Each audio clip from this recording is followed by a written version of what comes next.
Colosenses capítulo 4, esta es la tercera parte, colaboradores en el ministerio. Así lo titulé porque en esta última sección de este capítulo 4 de esta carta la, a la iglesia de Colosas, pues bueno, Pablo es una referencia muy especial, muy ideal, diría yo, a los colaboradores, sus colaboradores, todas aquellas personas que habían estado trabajando con él y con un propósito único: compartir el Evangelio, llevar las palabras del Señor a todas aquellas personas que estaban hambrientos, sedientos de la palabra de Dios, como hoy en día hay muchas personas igualmente. Así es de que, pues imagínate lo importante que resulta este último aspecto, que hoy en día, eh, para nosotros resulta una enseñanza importantísima del apóstol Pablo, porque después de habernos hablado en esta carta, haber dirigido esta carta a Colosas, a la iglesia de Colosas, en donde Pablo mismo, orando al Señor, le pedía a Dios sabiduría, sabiduría espiritual para los hermanos de Colosas. Desde un principio, como vimos, entendimos el concepto tan importante y profundo, poderoso de lo que implica la sabiduría espiritual, no una sabiduría que tenga que ver con un atributo personal de cada quien, sino una sabiduría muy específica, eh, que podemos identificar claramente como producto de estar en el Señor, de vivir una fe fidedigna, honesta, y que trae como consecuencia, o que ha traído como consecuencia a nuestras propias vidas, primeramente, una reconciliación con Dios a través de la muerte de Jesucristo, a través de la muerte del Señor. Y entonces Pablo enfocó esta carta, el propósito de esta carta, a instruir a los colosenses y hoy a todos nosotros acerca del propósito que tiene el Evangelio. Específicamente, específicamente en su tiempo, el ministerio de Pablo a los gentiles, a todas aquellas personas extranjeras. ¿Quién es un gentil hoy en día? ¿Cómo debes entender cuando se habla de un gentil? Bueno, un gentil es un concepto bíblico que es traducido del griego, pero que tiene que ver con una traducción muy simple. Un gentil es un extranjero. Entonces tienes que entender a qué se refería Pablo cuando hablaba de los gentiles.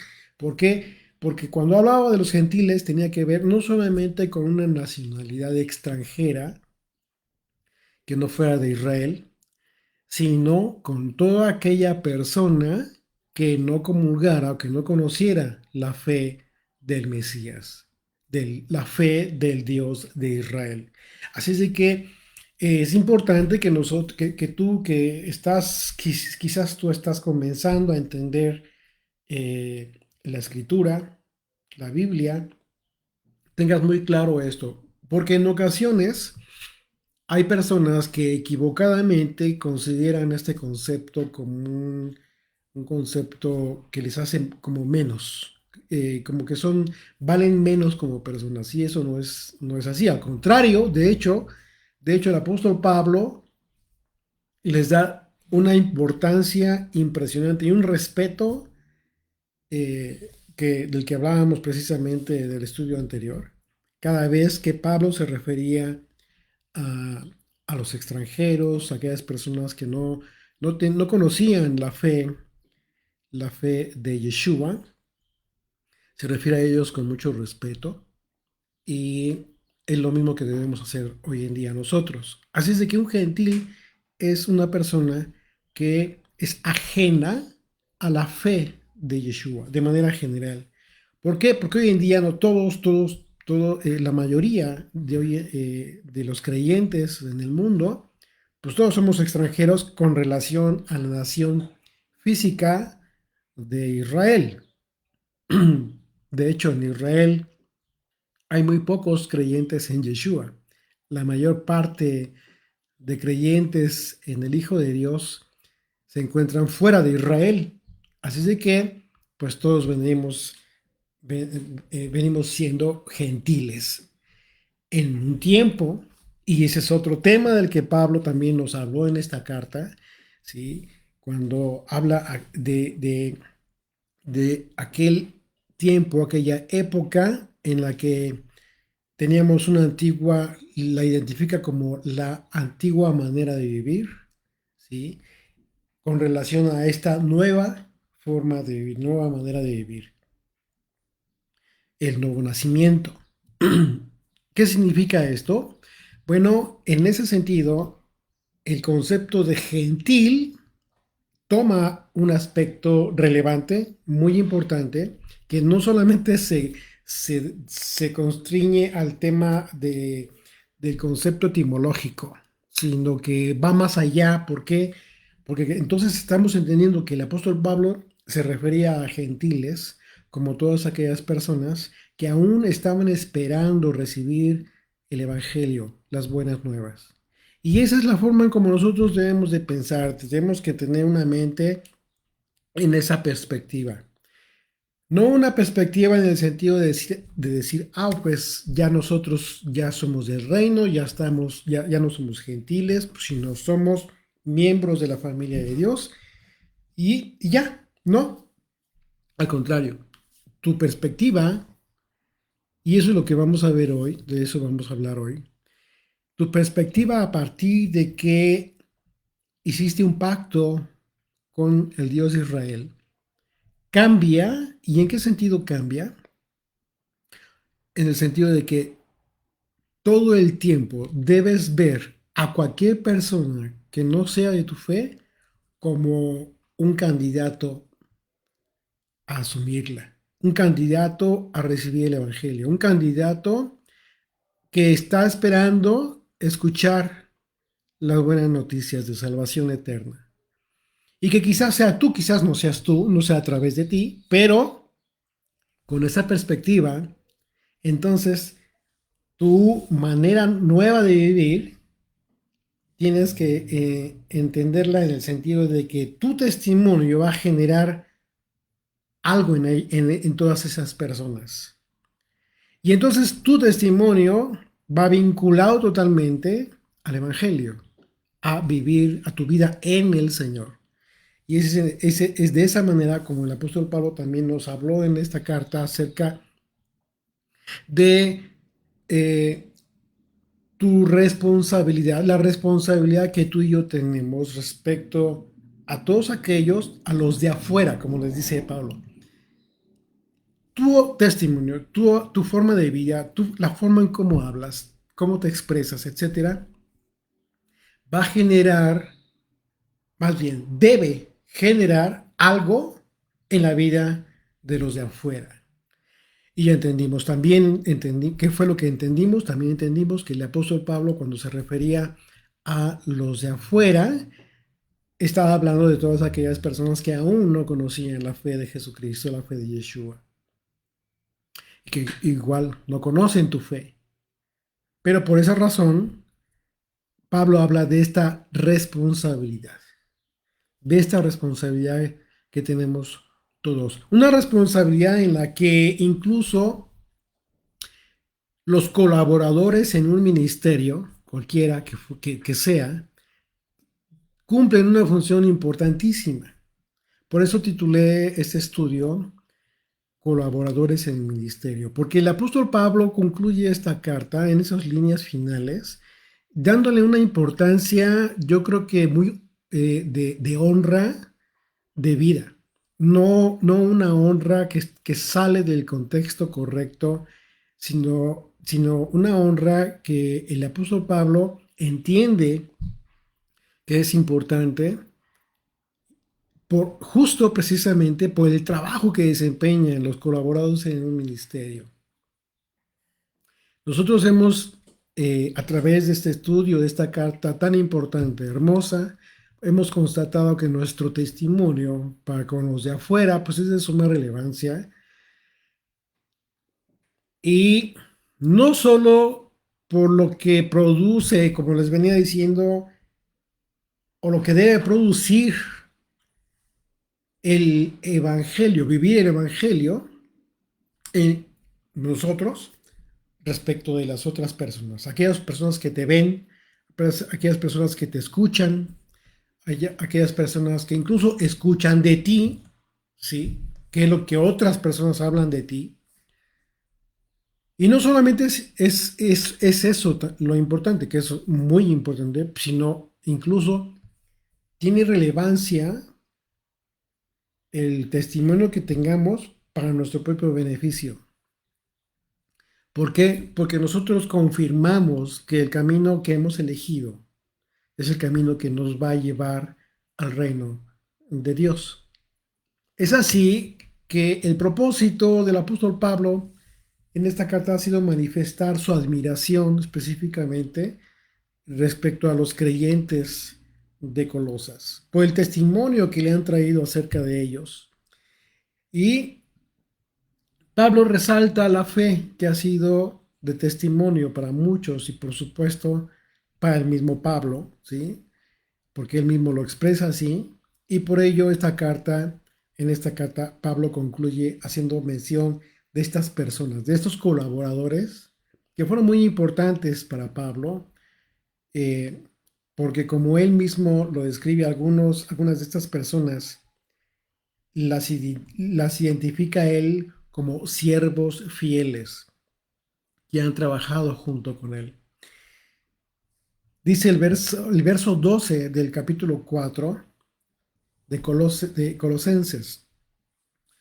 Os saluda Epafras, dice, el cual es uno de vosotros, siervo del Mesías, siempre rogando encarecidamente por vosotros en sus oraciones, para que estéis firmes, perfectos y completos en todo lo que Dios quiere. Pablo se está refiriendo, habla de esta fidelidad de estos siervos y entendimos una cosa bien importante, que hay un momento en la vida de todo creyente, ¿sí? En donde seguro estarás de acuerdo conmigo, a partir de un momento en tu vida comenzaste a vivir una pasión que comenzó a desbordarse de tu vida, de tu ser, porque fue tanto el amor y la necesidad de obedecer al Señor, que esto es lo que vivió Pablo. Justo es lo que vivió Pablo, es lo que mucha gente no entendió de repente, esa transformación sobrenatural que tuvo el apóstol Pablo. Y cuando viene a tu vida esta pasión, este anhelo de obedecer, de querer obedecer al Señor, pues se genera un cambio automáticamente en tu vida, un cambio que es visto por mucha gente, es testimonio para muchas personas. Y en el caso de Epafras, Pablo habla acerca de Epafras, ¿sí? Y recuerden que Epafras fue enviado por la iglesia de Colosas para visitar a Pablo. Y esto lo vimos desde el capítulo 1 de esta carta. Y en todo momento, Pablo se refiere a él como un siervo fiel. Se refiere a él incluso como un pastor fiel, que en todo momento se constituyó como responsable, preocupado por las ovejas, y no solamente de los creyentes de la ciudad de Colosas, sino incluso de otras comunidades, de otras ciudades, en donde Epafras ministraba, enseñaba. Fíjate qué importante. Y esto es muy importante para nosotros porque aprendemos de Pablo esta sencillez de él y el reconocimiento que hace de los colaboradores en el ministerio. Colosenses 1:3, vamos a recordar cómo es que se refiere este capítulo a Epafras. Dice, siempre orando por vosotros, damos gracias a Dios, Padre de nuestro Señor Jesucristo, habiendo oído de vuestra fe en el Mesías Yeshua y del amor que tenéis a todos los santos a causa de la esperanza que os está guardada en los cielos, de la cual ya habéis oído por la palabra verdadera del Evangelio, que ha llegado hasta vosotros, así como a todo el mundo, y lleva fruto y crece también en vosotros, desde el día en que oísteis y conocisteis la gracia de Dios en verdad. ¿Cómo lo habéis aprendido de Epafras, nuestro consiervo, vuestro consiervo? Dice, nuestro consiervo amado. Se está refiriendo a él como un consiervo, como un colaborador en el ministerio. Y dice, se refiere a él como un consiervo amado, que es un fiel ministro del Mesías para con vosotros, quien también nos ha declarado vuestro amor en el Espíritu. Así es de que Epafras pues había realizado un trabajo excepcional, un testimonio en su vida misma que estaba generando efectos impresionantes en muchas otras personas que querían conocer la fe de Epafras y por esa razón tenía mucho trabajo, estaba enfocado en ministrar no solo a Colosas, sino en otras ciudades, como aquí se menciona. Y continúa, Pablo dice el verso 13, porque de él, está hablando de Epafras, doy testimonio de que tiene gran solicitud por vosotros. Fíjate que en este versículo, en otras versiones, dice un poco diferente, para entenderlo un poquito mejor cuando se refiere a solicitud, tiene gran solicitud por vosotros. Dice, por ejemplo, la versión Jubileo, dice, porque les doy testimonio que tiene gran celo por vosotros. Entonces ya podemos entender un poquito mejor a qué se refirió Pablo cuando se refiere a esta actitud de Epafras. ¿Qué actitud tenía Epafras con relación a los creyentes en Colosas? Entonces, una pregunta que deberíamos hacernos, tú y yo, es al ver esto que habla Pablo de este consiervo suyo de Epafras, deberíamos preguntarnos qué es lo que hablarán otras personas de nosotros. Podríamos asegurar que lo que dicen es que nosotros tenemos celo por las cosas de Dios. Podríamos estar seguros de eso. Por ejemplo, tú en casita ahí que me estás escuchando, ¿podrías asegurar eso? Eh, sin hacer uso de una falsa prudencia, como dicen, sí, a falsa modestia.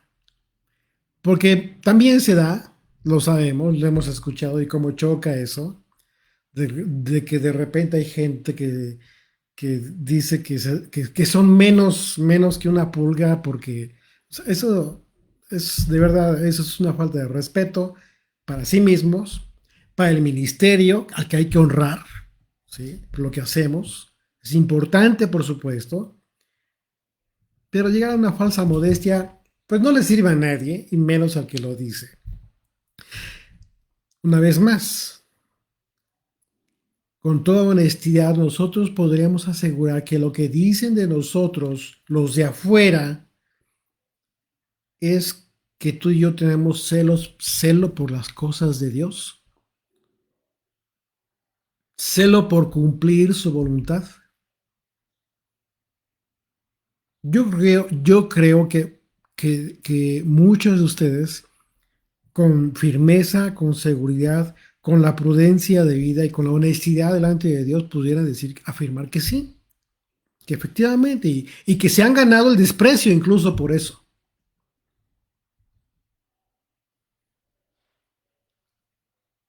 Así es de que no estaría mal que reconocieras de ti mismo que efectivamente estás casi seguro, incluso has escuchado que lo que hablan de ti es que tienes celo por las cosas de Dios. Y eso es maravilloso, eso es bueno, es muy importante. Y este fue el caso de Epafras. Y Pablo lo supo y les dio testimonio a los colosenses acerca de esta oración constante por ellos. Y fíjate qué importante, porque Pablo cuando habla así, él pudo asegurar que Epafras tuvo este gran celo por las cosas de Dios que fueron manifiestas en la congregación de los colosenses. ¿Por qué? Pues por supuesto, había fruto, había fruto entre los creyentes de Colosas y era Epafras el responsable de ministrarles, de llevarles ánimo, de enseñarles.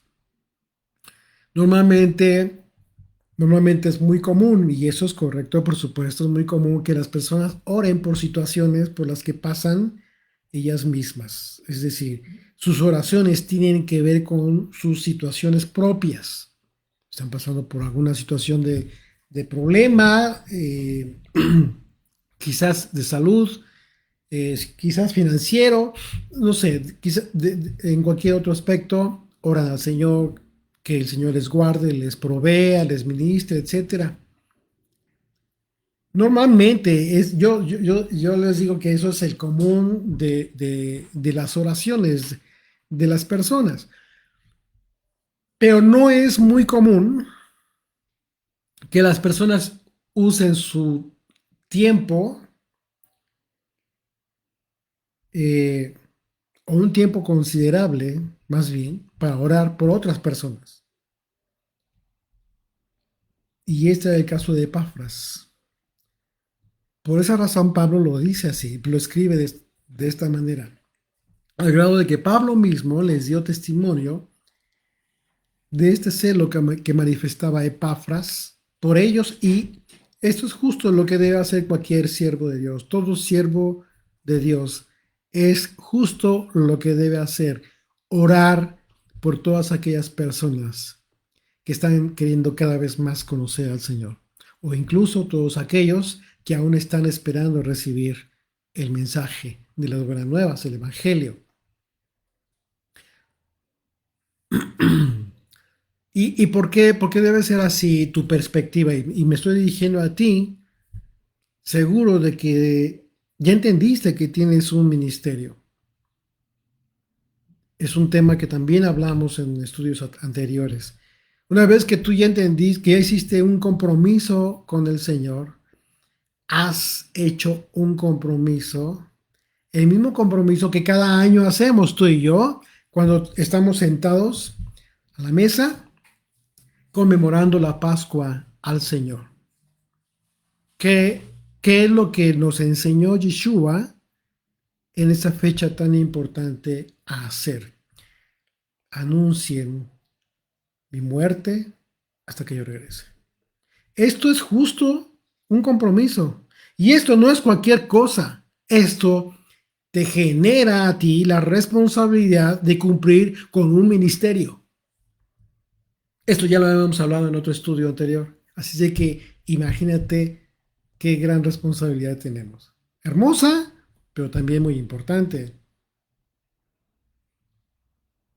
Tú y yo tenemos un ministerio que cumplir. ¿Cuál es tu ministerio? Bueno, te toca a ti discernirlo, entenderlo a través de esta oración, a través de hablar con el Padre, porque es Él que te va a indicar qué es lo que tienes que hacer.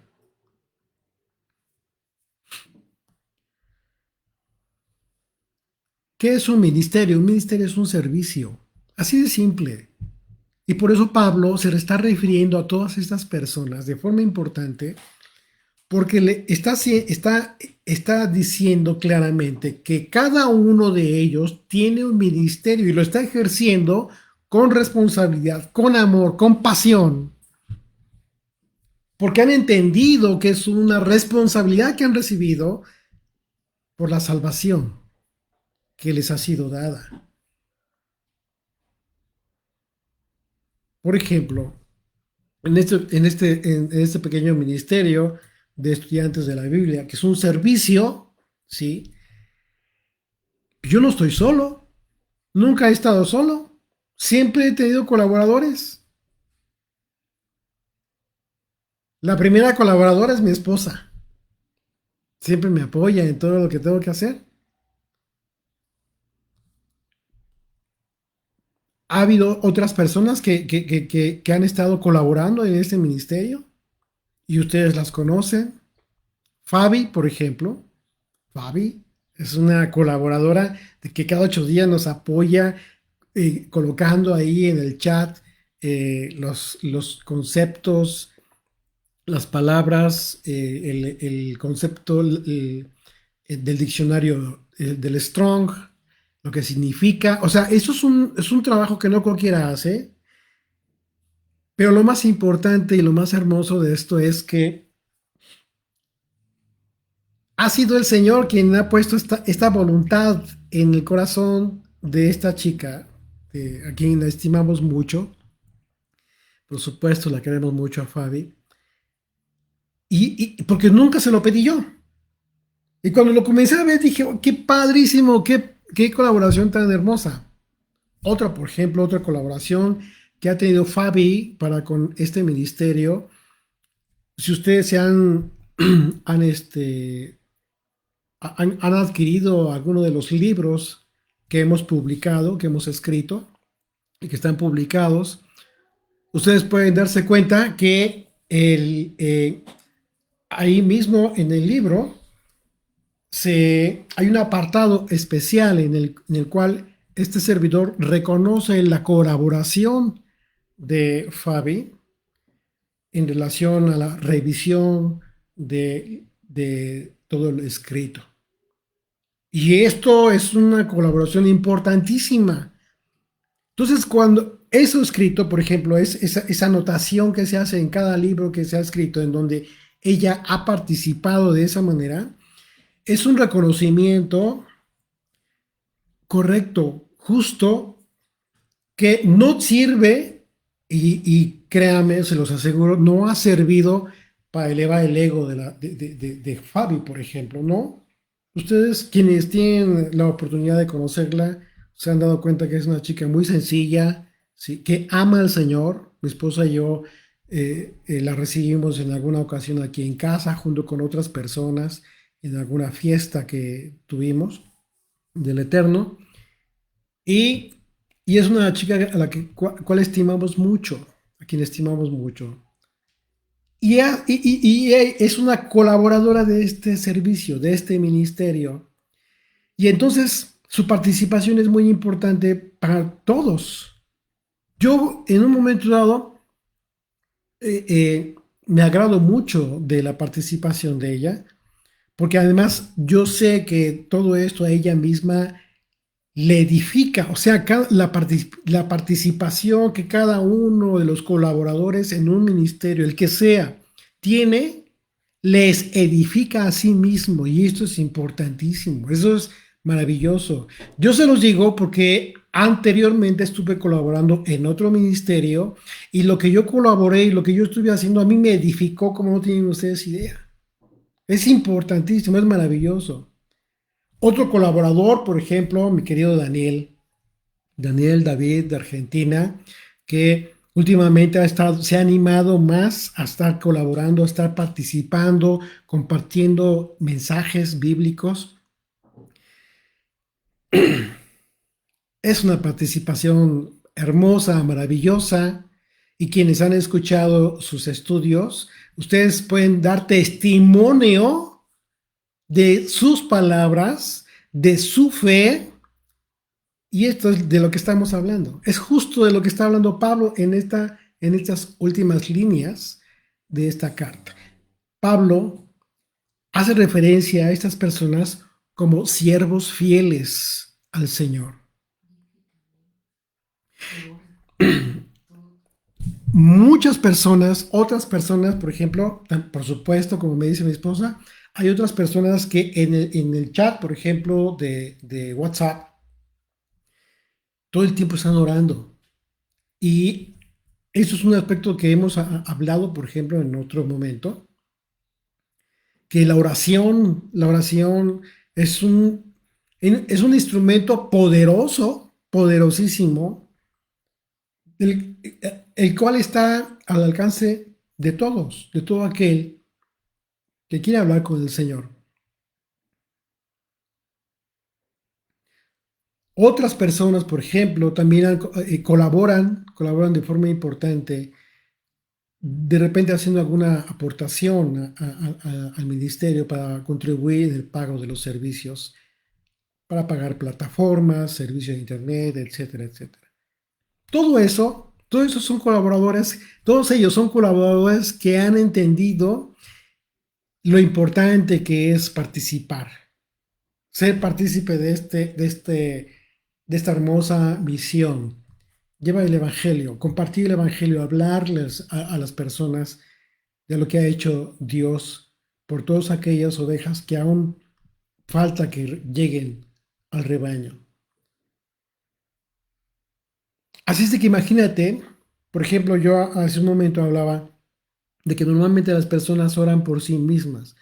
Pero hay otras personas, como bien me dice mi esposa, ahí en el grupo de WhatsApp, ustedes ya pueden identificar claramente quiénes son aquellas personas que oran, oran por otras personas, así como lo estaba haciendo Epafras.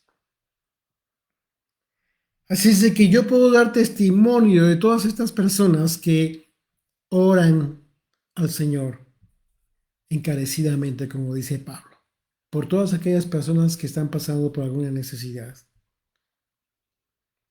De repente recibimos solicitudes de oración por alguna circunstancia en específica, por salud, por situación económica, etcétera. Entonces, ¿qué es lo que estamos haciendo en este ministerio de estudiantes de la Biblia? Pues estamos haciendo lo que nos toca, cada uno. Y de esa manera, cada quien ha identificado cuál es su llamado. A eso me refiero yo, porque pudiera ser que tú digas, híjole, pero no sé cuál es mi ministerio. Ok, ya entendí que tengo una responsabilidad, pero no sé qué ministerio tengo. Bueno, yo les decía hace un momento, tienes que orar al Señor.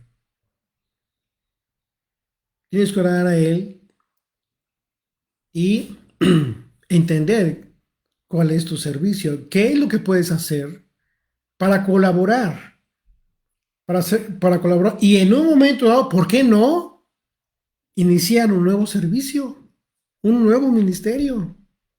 Por supuesto, si el Señor te está llamando, el Señor te va a dar los medios, te va a dar las fuerzas, te va a dar la sabiduría, te va a dar el amor y te va a dar la pasión para que tú hagas y cumplas el llamado que te está haciendo el Señor. El Señor es fiel y el Señor está buscando siervos. ¿Por qué? Porque la mies es mucha, como dijo el Señor. Y una de las oraciones más importantes que pidió el propio Mesías es precisamente que el Señor mande obreros a su mies.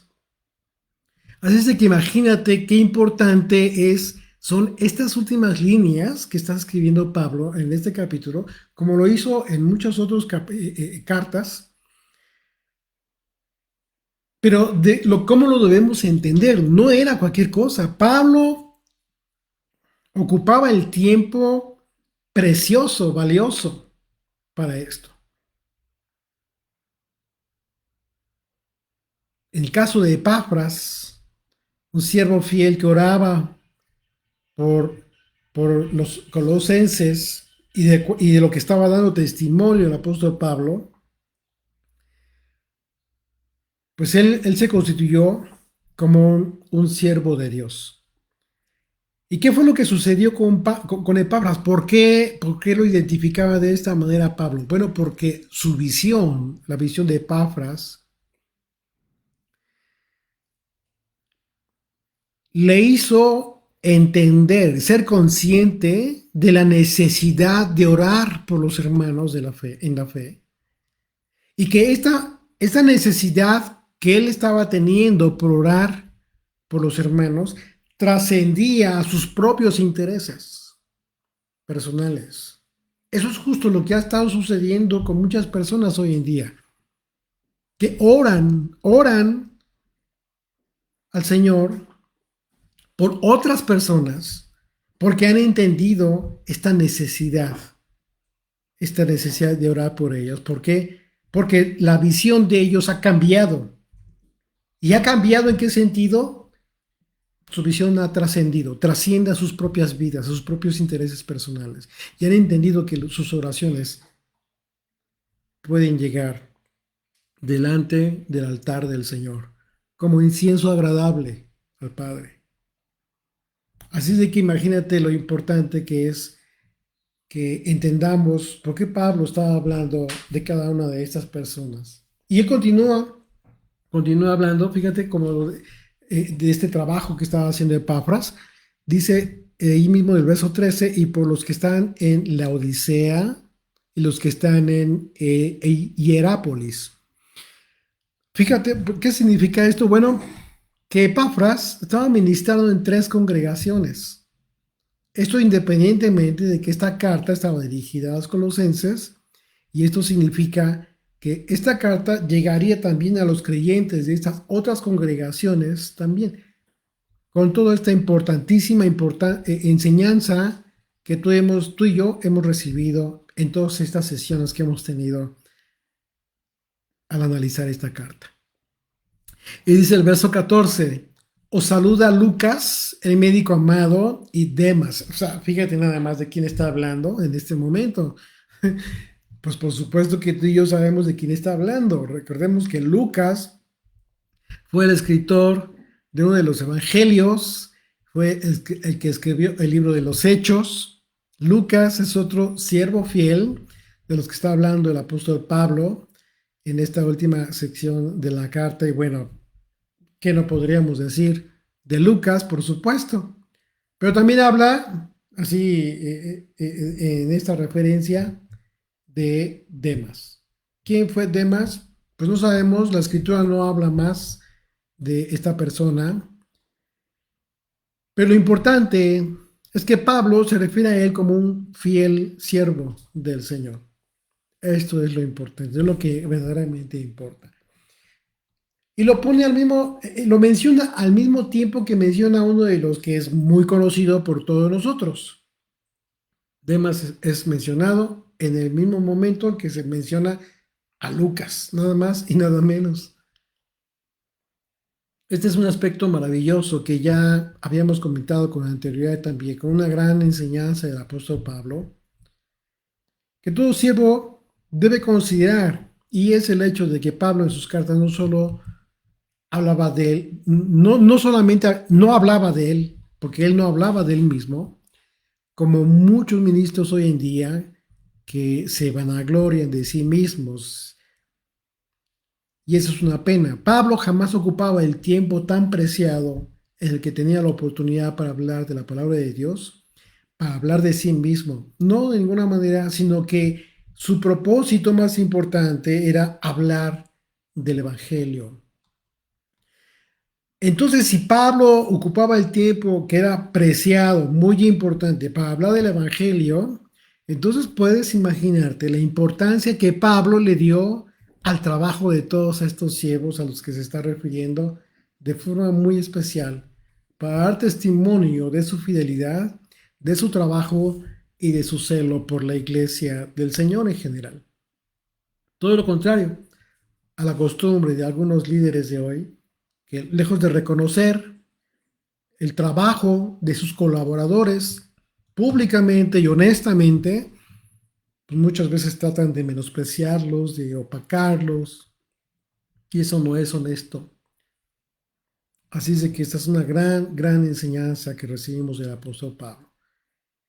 Podemos estar seguros de que todas estas personas que Pablo mencionó al final de esta carta, al final de esta epístola, pues ellos van a recibir su recompensa, o han recibido ya su recompensa en el reino. Dice el verso 15: saludad a los hermanos que están en la Odisea y a Ninfas y a la iglesia que está en su casa. Fíjate, aquí vemos el concepto más simple y práctico de lo que en realidad es una congregación. Eh, Muchas veces quienes salimos del sistema religioso tradicional, de las iglesias, de las congregaciones eh, comunes y corrientes, de repente recordarás que hubo un cierto temor de pensar: ¿y dónde nos vamos a congregar? ¿A dónde vamos a ir? ¿Dónde vamos a ir a escuchar y aprender de la palabra de Dios? ¿Dónde vamos a recibir mensajes bíblicos?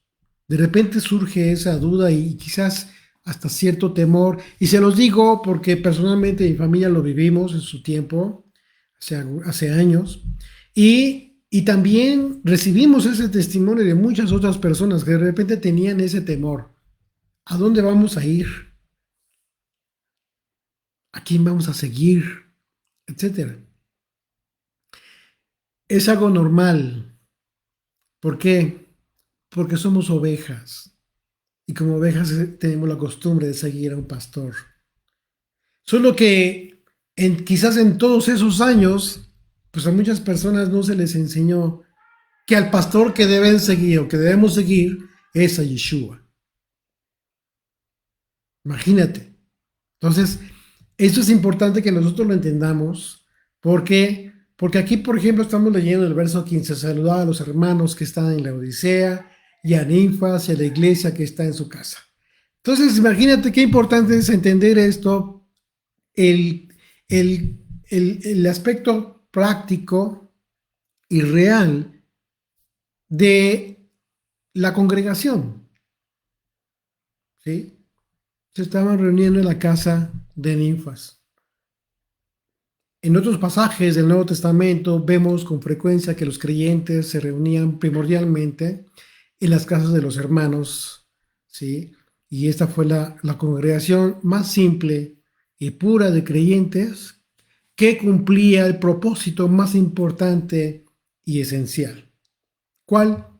Bueno, dijo Yeshua, porque donde están dos o tres congregados en mi nombre, allí estoy yo, en medio de ellos. Hoy algunos de ustedes me han comentado que en sus casas se reúnen algunas personas para estudiar la Biblia, para escuchar mensajes, etcétera. Eso es la congregación. Tú tienes una congregación en tu casa, tienes una iglesia en tu casa. Ese es el concepto más real, más simple y más allegado a lo que el Señor ha querido. ¿Por qué? Porque estaba ya predestinado, ya estaba destinado la destrucción del templo en Jerusalén. Y Yeshua se lo dijo a la mujer samaritana: ni aquí ni allá, sino en cualquier parte del mundo, justo por este concepto más elemental y tan importante de lo que es la iglesia, donde dos o tres están reunidos, estamos reunidos en su nombre, ahí está el Señor con nosotros. Y dice el verso 16: cuando esta carta haya sido leída, fíjate lo que les pide a los colosenses, dice: cuando esta carta haya sido leída entre vosotros, haced que también se lea en la iglesia de los laodicenses, y que la de Laodicea la leáis también vosotros. Bueno, Pablo les dice aquí a los colosenses que esta carta sea también leída con los que se congregaban en la Odisea. Y algo muy interesante que escribió Pablo es que lo que se entiende del texto, se entiende que Pablo escribió otra carta que fue dirigida a los laodicenses. Y de la misma manera, esta otra carta también pide que la lean los colosenses. Así es de que podemos deducir que el apóstol Pablo pues escribió otras cartas. Imagínate cuántas cartas no escribió Pablo a muchas otras comunidades, cartas que no se encuentran en el compendio del Nuevo Testamento, de nuestras Biblias, pero que sin embargo debieron ser muy ricas en su enseñanza, igualmente. Así es de que maravilloso. El trabajo de Pablo fue fructífero como no tienes idea. Dice el verso 17, decida Arquipo, mira que cumplas el ministerio que recibiste en el Señor. Bueno, esto que está escribiendo aquí Pablo implica una amonestación, una exhortación muy importante. Por eso lo escribe así de esta manera. Para con este hombre llamado Arquipo. Y esta exhortación debe ser en el sentido de que sea responsable de cumplir fielmente con el ministerio que ha recibido en el Señor. Fíjate cómo es que nos debemos de hablar los colaboradores del ministerio en ese sentido, con respeto, pero también con responsabilidad, sabiendo que lo que hablamos y la exhortación que hacemos es por un bien mayor, que es el bien común de los creyentes, más que pues por el temor de que se vaya a sentir ofendido el hermano, mejor no le digo nada, ¿no? Pablo no se medía en eso, en esos aspectos tan minúsculos e insignificantes. Así es de que eso es importante, una enseñanza más que recibimos acerca de este servicio. Si tú que me estás escuchando en algún momento dado consideras que tienes que dirigirte a mí para decirme, tienes que cumplir con responsabilidad tu ministerio. El ministerio que recibiste en el Señor, yo te pido que lo hagas. No te detengas, no pienses que me voy a molestar, o no pienses que, o si quieres, necesitas hacer alguna observación, quizás. También, por supuesto, yo estoy para aprender también de ti. Así es de que esto ¿de qué serviría que aprendamos, que leamos todas estas cosas? Si al final de cuentas no las vamos a poner en práctica, nunca, pues no serviría de nada, en absoluto. Todos estos detalles, aunque te aseguro que ya que estás terminando la carta, simplemente las lees y ya, no te detienes a considerar cada renglón como lo estamos haciendo en esta ocasión, pues lo mejor es hacerlo de esta manera, para darle la importancia de vida a algo que Pablo consideró en su tiempo, en su momento tan importante para que quedara escrito y que hoy lo tenemos todos para leerlo, entenderlo, meditarlo.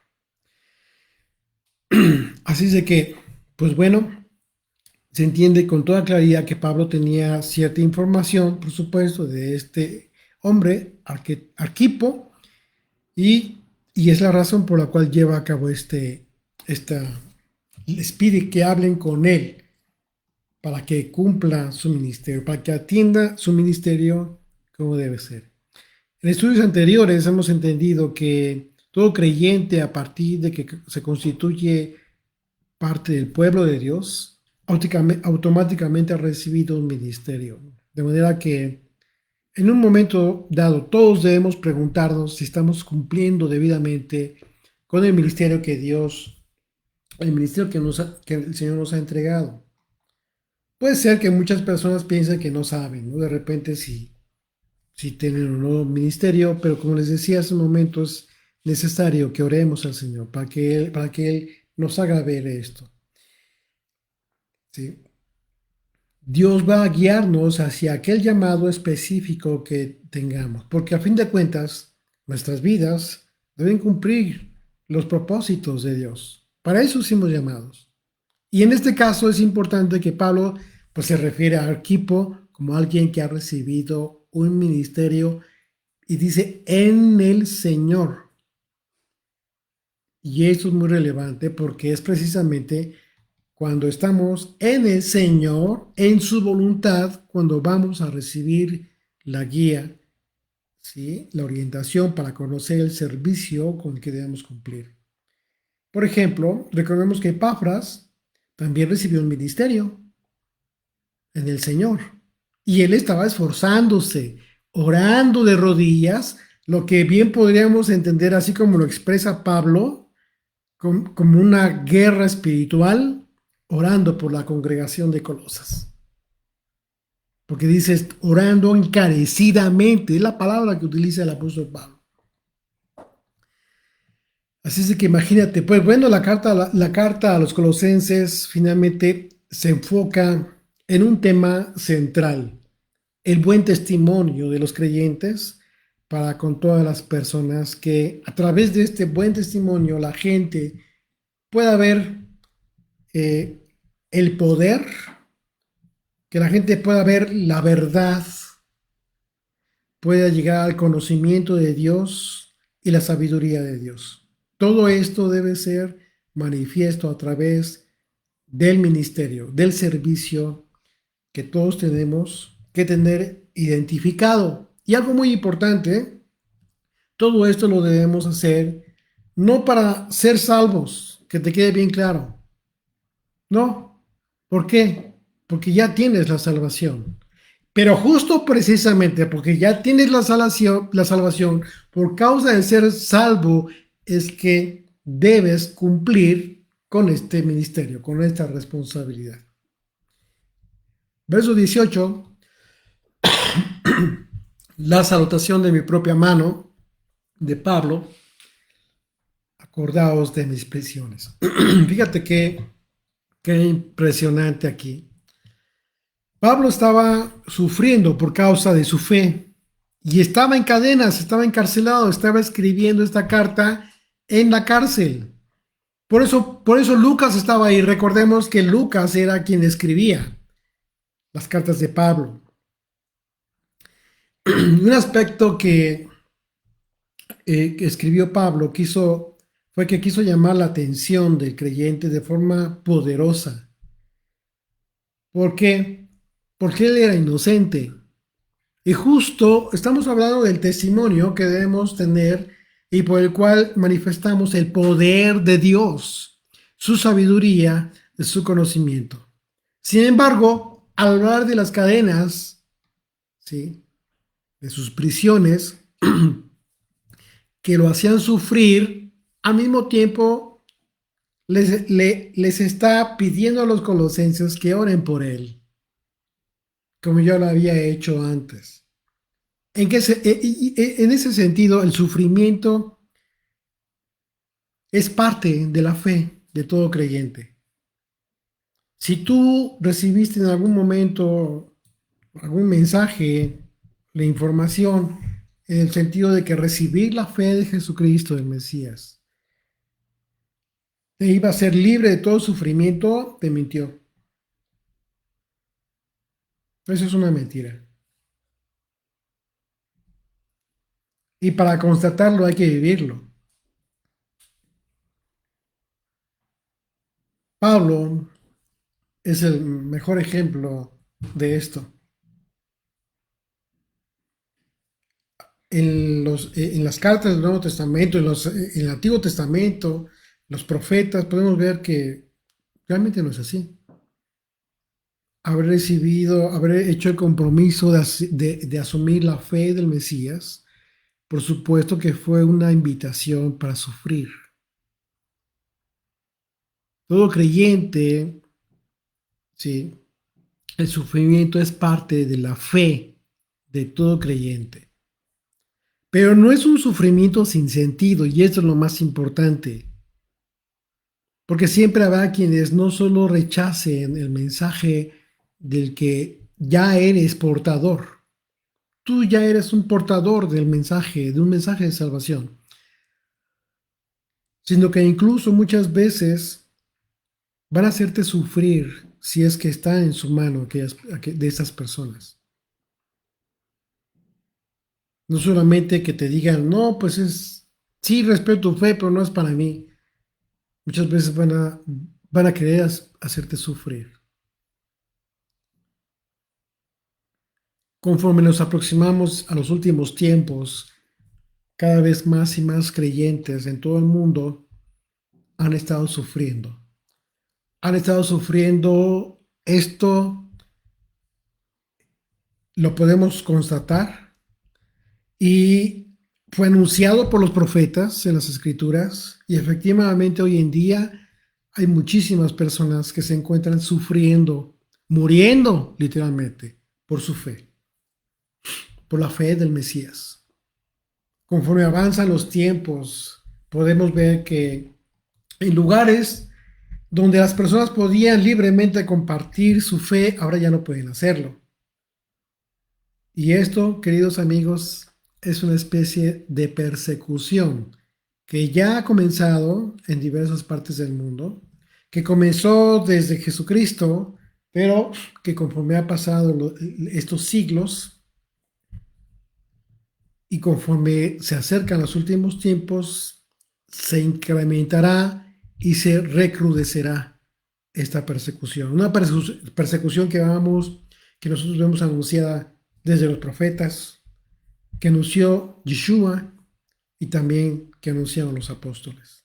De manera que esto que leemos, que Pablo nos comparte al final de esta carta, al hablar de su prisión, está hablando de sus cadenas, cumple el propósito de infundirnos valor, no temor, sino valor, para que también nosotros podamos estar sobre aviso acerca de lo que tarde o temprano veremos que se manifieste en el mundo. Cuando Pablo dice, recuerden mis prisiones, fíjate bien que en realidad Pablo nos está diciendo a ti y a mí, prepárense para sus cadenas, porque ustedes también serán objeto de esta persecución por causa de la fidelidad, de tu fidelidad al Señor. Recordemos que hace varios estudios entendimos que todo aquel que ha tomado la decisión de vivir en pacto con el Dios de Israel, ha tomado la decisión de padecer, de sufrir por causa del Evangelio, pero debemos hacerlo con paciencia. Y justo con este argumento Pablo concluye esta hermosa carta. ¿Por qué? Porque dice, la gracia sea con vosotros. Amén. La gracia, ¿qué es la gracia? La gracia, independientemente del concepto que ya conoces tú, el concepto etimológico, viene a ser el poder de Dios. La gracia es mediadora por causa de la sangre del Mesías. En ese sentido, la gracia de Dios produce redención y por lo tanto no hay redención entonces si no hay derramamiento de sangre. Y en ese sentido, el deseo de Pablo para los colosenses y para con todos nosotros es que el poder de la sangre de Yeshua continúe generando en todos el actuar del Espíritu de Dios. Que así sea en todos ustedes. Amén. Señor bendito, gracias Padre Santo por esta oportunidad hermosa, maravillosa, de tener este privilegio de compartir esta carta, este mensaje, toda esta enseñanza que hemos recibido por parte de tu siervo fiel y amado Pablo. Gracias bendito Rey, porque a pesar de todos estos siglos que han pasado, estas cartas que quedaron escritas son testimonio de la fe, del amor, de la pasión que tu siervo ha tenido para con todas las ovejas del pastor. Aquel pastor que le transformó la vida y que hasta el último suspiro de su vida le sirvió. Gracias Señor por este amor de Pablo para con todos nosotros, porque es el amor que tú nos tienes a todos nosotros, Señor. Gracias, bendito Rey, porque nos haces entender todo el amor, la pasión que tienes para con todos nosotros. En tu nombre oramos, Señor. Amén.